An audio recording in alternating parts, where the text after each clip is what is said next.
ඔන්න යාළුවනේ අපි ගියා ගොඩ කාලෙකින් පවුලේ හැමෝම එකතු වෙලා ට්‍රිප් එකක්. ට්‍රිප් එකක් කිව්වට අපි නෑ ගෙදරක ගියේ. ටිකක් දුරකට ගියේ.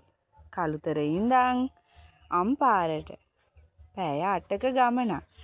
අපි හැමෝම එකතු වෙලා හරි විනෝදෙන් ගමන ගියා. රෑ තමයි පිටත් උනේ. වෙසක් පොය දවසේ. ඉතින් අපිට තිබුණේ අපේ අක්කගේ පුතා බැඳපු ගෙදර යන්න. ඉතින් අපි රෑ ඒ ගෙදර ගිහිල්ලා ඊට පස්සේ නවතැන්පලක නැවතිලා ඊට ලැහැත්ති වෙලා යන්න හිටියේ. ඉතින් ඔය බලන්නකෝ අපේ අය හරිම සතුටින් ගමන යන්න සූදානම් වෙලා යනවා. සමහරු නම් නිදි. රෑ වෙලාවේ නිසා නිින්දත් යනවනේ.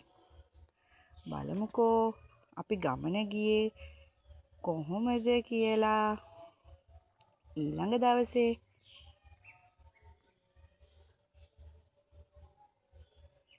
ඔන්න අපේ ඩ්‍රයිවර් මහත්තයා ඉන්නවා. ඉස්සරහෙන් එයාගේ සපෝට් එකට කීප දෙනෙක්ම ඉන්නවා රැට නිින්දයයි කියලා. ගොඩක් දුර ගමනක් නේ. ඔන්න අපි